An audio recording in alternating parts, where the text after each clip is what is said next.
Hi, I'm Laura. Hey, I'm Stefan, and you're listening to Attributed, a podcast library by Dreamdata. The purpose of it is to store and share all the knowledge that we have gathered across Dreamdata employees through our LinkedIn Lives, podcasts, and webinars. The typical topics you'll find here can be stuff like marketing, Sales, B2B ads, operations, social selling maybe. The topic of forever. Are cookies dead or not? So today we're not gonna clarify that forever. I know that everybody is going to ask for which party cookies are dead and all that kind of stuff.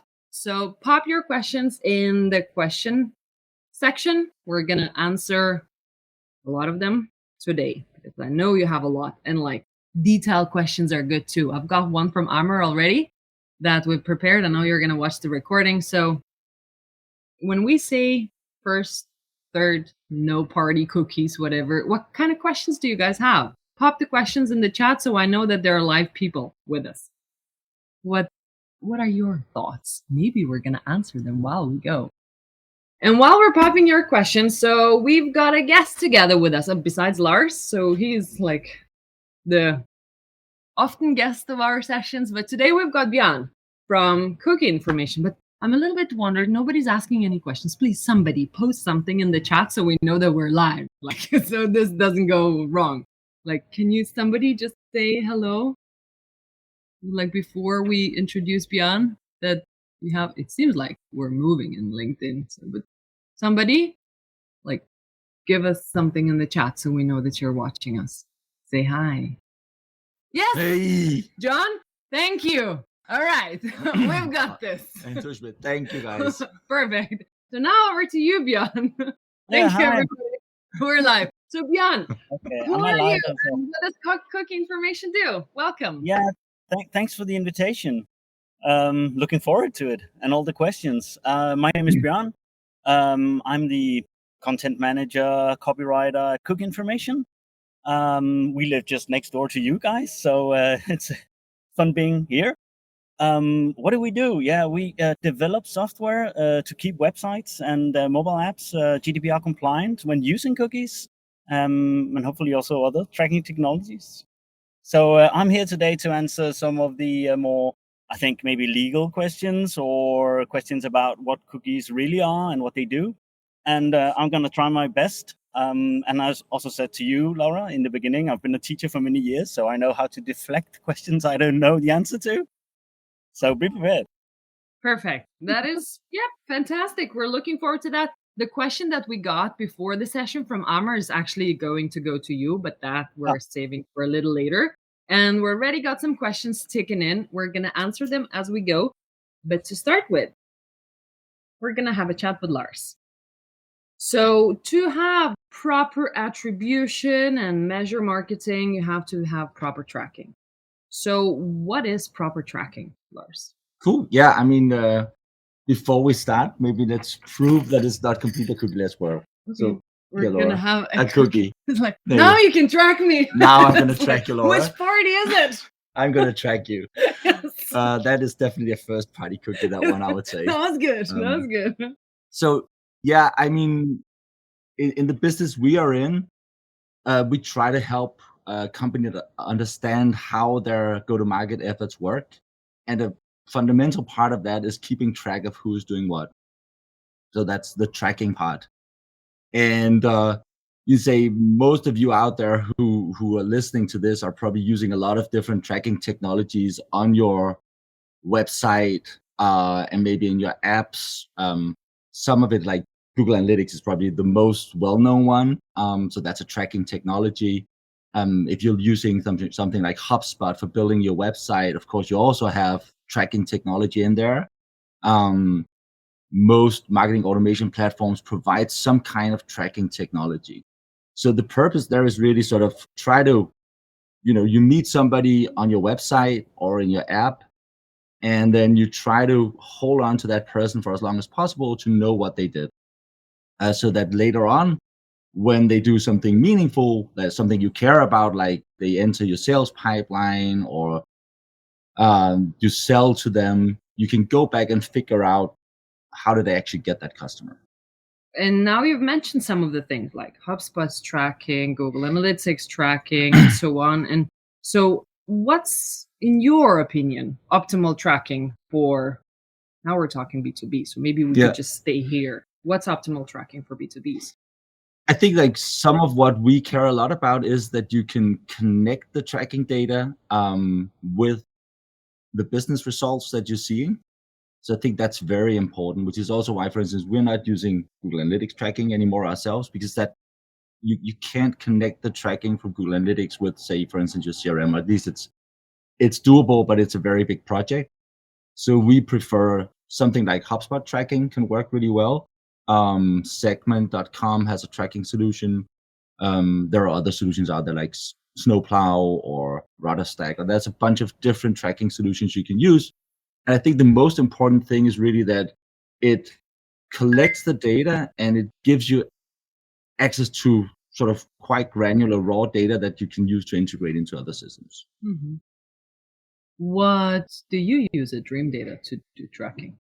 So funnily, we actually use segment tracking. We have in our product, we also have a tracking solution, which is very similar to segment, but we started before having developed that tracking solution. So we're still using segment tracking for our own tracking purposes, but it's a very similar solution.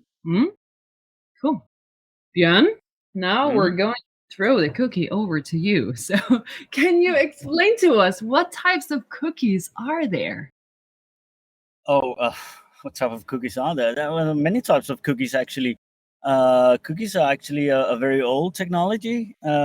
Beginning in 1994, I think it was from Netscape who developed the technology to be able to remember when you switch between pages.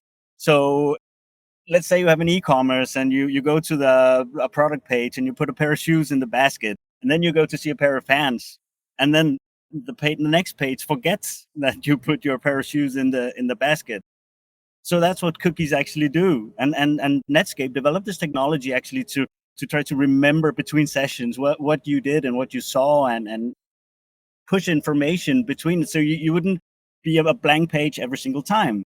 Nowadays, or for the past 10-15 years, cookies have been used to track a lot. And we've seen that with the Wild West of tracking. It's been used to track everything you do, cross-site tracking and on-page tracking, used for social media, for personalization, and for marketing especially. And that's why I think most of the people are here today, is to listen about what cookies do for marketing purposes.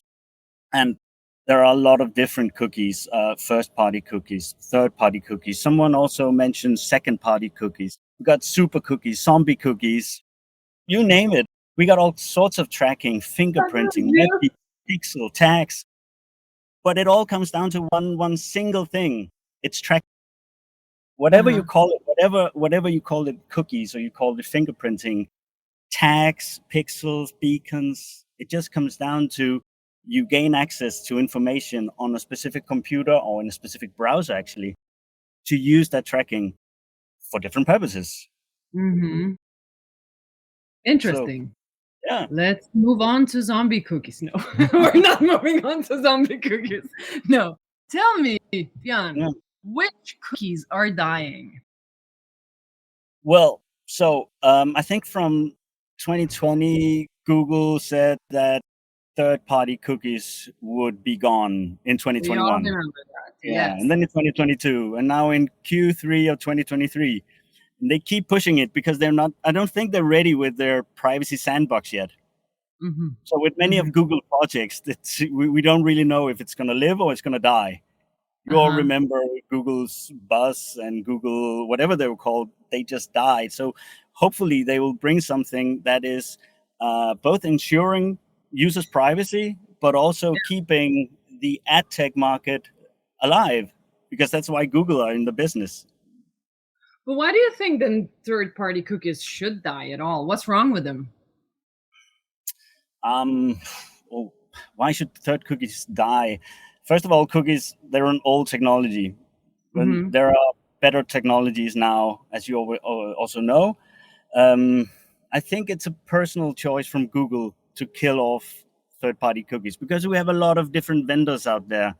If you if you limit those people from tracking, you monopolize the market. That's my opinion. Yeah. Interesting. And there is actually a question relating back to the part of other technologies. So why cookies haven't been replaced with other technologies? It's just so easy to use cookies. And all the vendors that you use cookies. Google Analytics use cookies. The GA cookie, for example, or the I don't. They use a lot of cookies. And until now, you had to be really, really good back-end wise to do other kinds of tracking. But I think they're becoming more and more common, these services, and a lot of agencies can implement them for SMEs. And if you're a very, very big corporation, say like Disney, you have your own thing going. So why are cookies not replaced? Because they're easy to use. Yeah. And yeah, I've asked this, like, what kind of cookies are going to die? But are all the cookies going to die? That's all those questions in my mind. No, because we're talking about third-party cookies, but actually we're pushing it to first-party data, which is also just cookies. So now most people who use Google Analytics will know that it's a first-party cookies because it's your website who sets the cookie. Although Google is a third-party provider or service. So can you say that again, Bjørn? Because I think so many people get this wrong. Just say it one more time. So repeat it. Exactly. Very slowly. Yeah. So Google is a first-party cookies. It's a first-party cookie. Yeah, but Google is a third-party provider or third-party service. But it's a first-party cookie. Yeah, because it sets. Explain the difference. Well, okay, why do people get this wrong?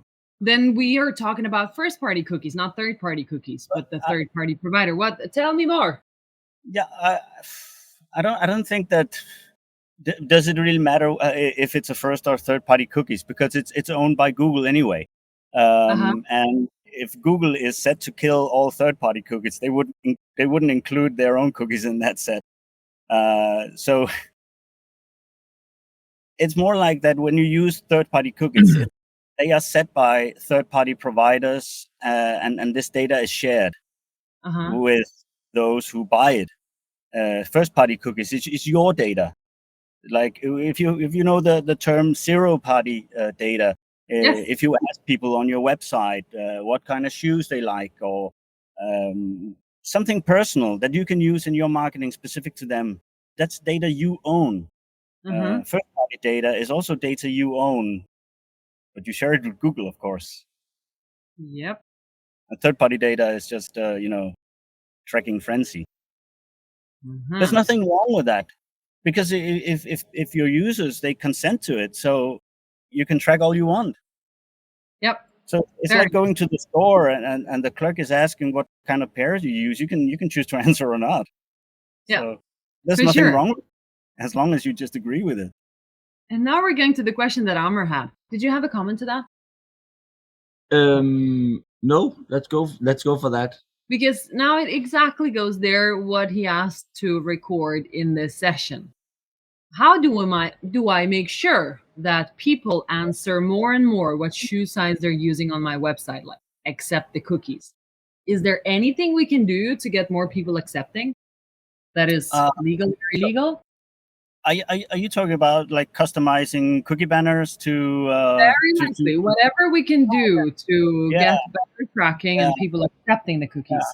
I'm gonna be a real bore here and say I got a webinar with Danish Industry, the 28th of September, where we're gonna talk about a lot of data we collected from our clients and from own A/B testing Nice. on this specific topic. Is it in English? Is it in English? I don't know. And we have to make a new one on exactly the same topic in English. So look out for that. If that one is not in English, then we're going to do that. But please set the link into the comments for the webinar if anybody would like to join as well, Bjørn, later when we're done. Lars, do you have any comments before we take up a question? I think we can take some of the questions. Yeah. Do you like this one? I think you do. In high-ticket B2B sales, where cycles are long and complex, late quality and ICP fit are really important to cut down. How can marketing track meaningful things impact-wise to support the scenario? In a cookieless world. In a cookieless world. So I think like here, when people say cookie, I think also Bjørn was talking about this. Cookies is like a very specific technology, but most tracking solutions will use multiple technologies. So they'll write to local storage in the browser. Some people do things like fingerprinting, which is not really legal in the EU. But there are many technologies that are employed. Like writing to local storage is similar to writing to a cookie from a legality perspective. You still have to ask about it. I think it's there is such a cookieless world doesn't mean that you can't know what people that are in your world are doing. It's not the end of that. And I think most solutions you look at out there are pretty good at holding on to people over time, as long as they're in your world. I think what has gone away is really the ability to look outside of your own world to say, hey, what did they do in the other shop over there? That's gone. Yeah. And I think that's the third party thing is really, I think especially Apple has spearheaded is sort of stopping this uncomfortable feeling of, you go to one shop and then you go to the next shop and then they know what you did in the first shop. That's not nice. Right? Yeah. So Apple is not really stopping the other thing, which is I went to a shop and I came back the next day and then the shopkeeper remembers, the color I like. Yeah. That's not gone. Yeah. Yeah. We can see that the webinar will unfortunately be in, I think Santi wanted to say in Danish. So it's in Danish, but we're going to make one in English. And yeah, we'll make sure to inform you, everybody, about that one in case you don't speak Danish. Bjørn, what is cookie-less tracking?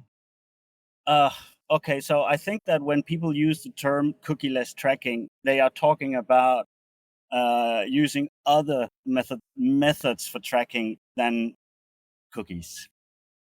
Fingerprinting and pixel tracking and other types of web beacons, something that is not stored directly in the browser or in local storage, something that you can do on the server side actually. So you don't place anything on the visitor's browser settings or in local storage. That's what cookies is a physical form of tracking, where fingerprinting is more of a non-physical type of tracking, because you just retrieve the data directly from the computer. You get all sorts of data about screen size, keyboard settings, language, OS, everything. And the fingerprints, browser fingerprinting, device fingerprinting, and the third thing is called, I don't really remember, canvas fingerprinting, like a small pixel. It's just your computer or browser is sending a lot of information about how it's the setup, and then when you come back the next time, there is the server sees that the same kind of settings or something that is like the settings, there's a high probability that this is the same user. Okay. So it's actually just matching statistically to see if there is a probability and how high it is that this is the same user. And then it can use it to retarget again the ads and the personalization. Yeah. So cookieless tracking is just other methodologies for tracking than using old cookies. It sounded like you had a comment. Yeah, it's just, I think the big sort of issue around fingerprinting is that you can't sort of forget people with it, which is sort of a fundamental right in GDPR. There's a right to be forgotten. So because you're sort of recording something which is sort of, you're able to identify someone in a very precise way, which just makes it sort of personally identifiable. You can't forget people. So fingerprinting is sort of it's a no-go technology as I see it. Because you can't forget people. No. If it's precise enough to hold on to people's identity, then you can't deliver on the other promises of GDPR. I don't know. No. And if you look to legislation like the e-privacy directive, which in Danish has been termed the cookie law, or cookiebekendtgørelsen, and the GDPR, it's not only about storing something physically like cookies on the browser or in the browser. It's also gaining access to stored information, and that's fingerprinting. You gain access to some information, and then we can get into the discussion about, is this personal data or is it not? Does it require GDPR consent? I think the GDPR is fairly straightforward with this. Like, personal data means any kind of information that can relate to an identified or identifiable person, like name and number, location data, online identifiers, cookie identifiers, like sort of anything that can be to identify a person, or together with other data used to combine to identify a person. Then you can get into all the talk about if you think that this is personal data, or if you would ever be able to know that this is Laura from Dreamdata or this is Lars. You can get into that discussion, but it is. I think sometimes people, when they say cookieless tracking, are also sort of talking about going back to a much sort of less granular form of tracking, which is just, counting, basically like forgetting the person even from page to page. So just knowing how many page views you have. So very fundamental data. So some of the tracking solutions out there that are cookieless, I would say, are truly cookieless because they are doing everything they can to forget the person not from session to session, but from page to page, right? So they're just counting very basic things. Yeah. And I think that form of cookieless tracking it's very hard to use in a marketing context, except for sort of counting very basic numbers on your website. Yeah.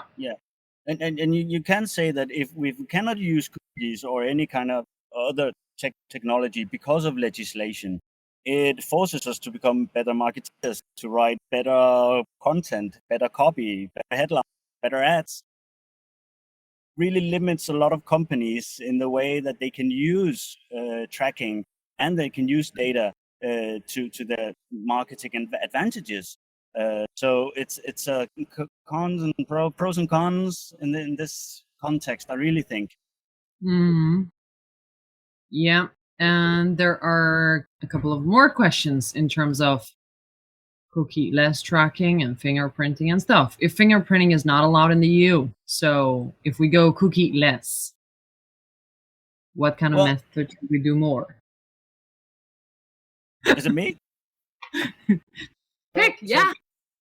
Cookie is just the umbrella term for all types of tracking. So if we look back to the e-privacy directive from 2002, I only think that cookies existed back then.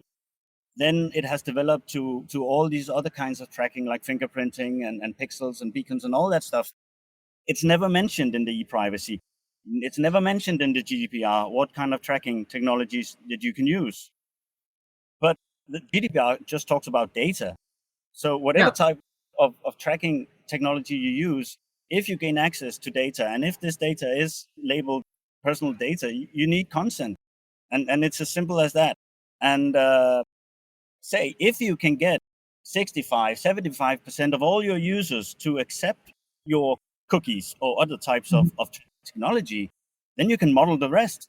You can say there's a high probability that the rest of these users look just like the 65-75% that accept it.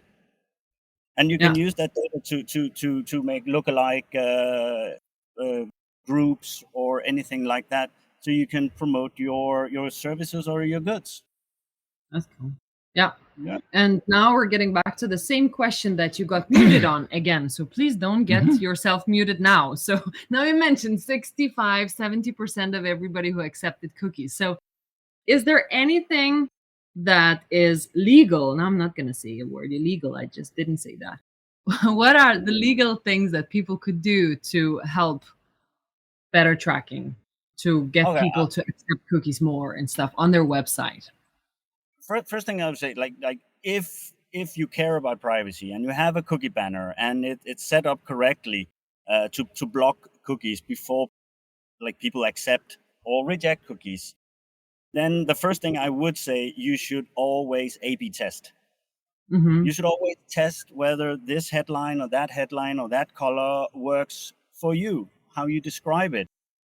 We saw tremendous sounds like a Trumpian here. The big differences when we changed a little within the limits of the law, because you're not allowed to nudge or use dark patterns as they are called. You're not allowed to hide the reject button, making it say transparent or low contrast or anything. You're not allowed to trick your users into accepting.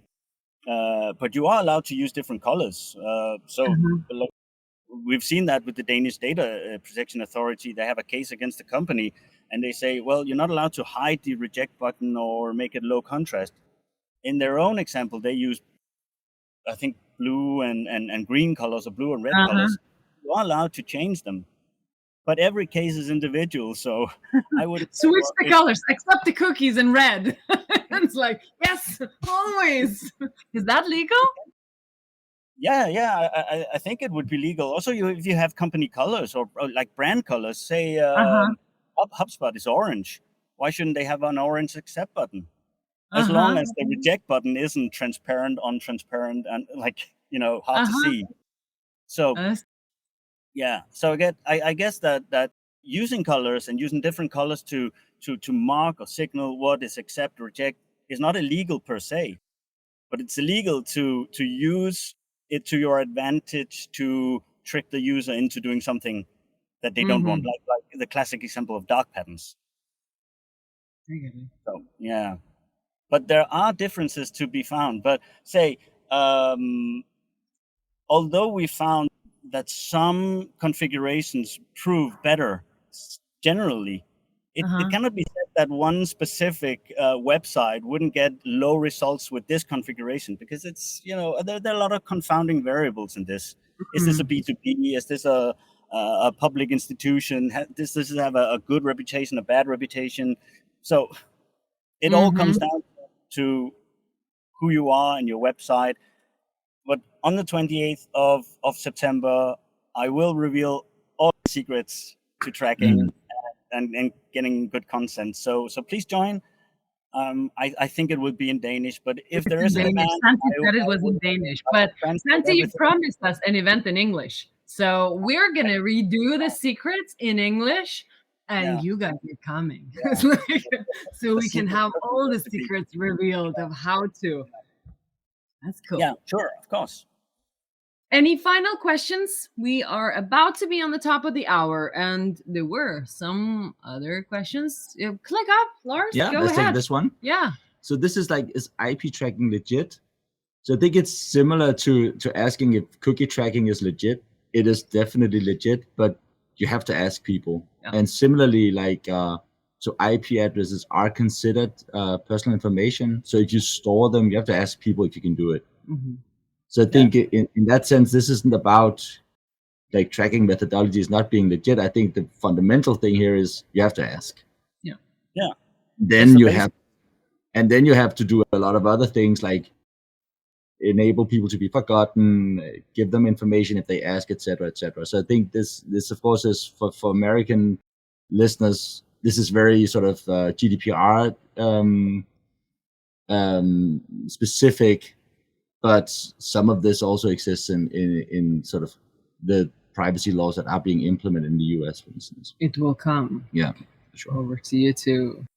But when finishing this off, so now I've got an ask for all of you. If you want to try out to accept a cookie, besides this one, you can go over to Cookie Information's website, accept all the cookies, and Dreamdata's accept all the cookies, and see what happens.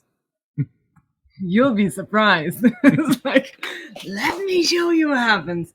Alrighty. Bjørn? Yeah.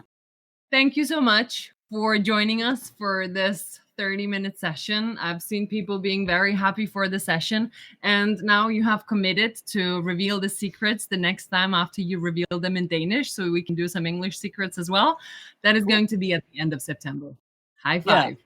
Thank you so much, everybody. See you guys. See ya. We hope you like listening to us. Subscribe to our podcast and the ones that we have been guests on. And if you have any feedback for us, just do let us know. And should there be a guest that you think we should be talking to, then pitch us. We're looking forward to seeing you.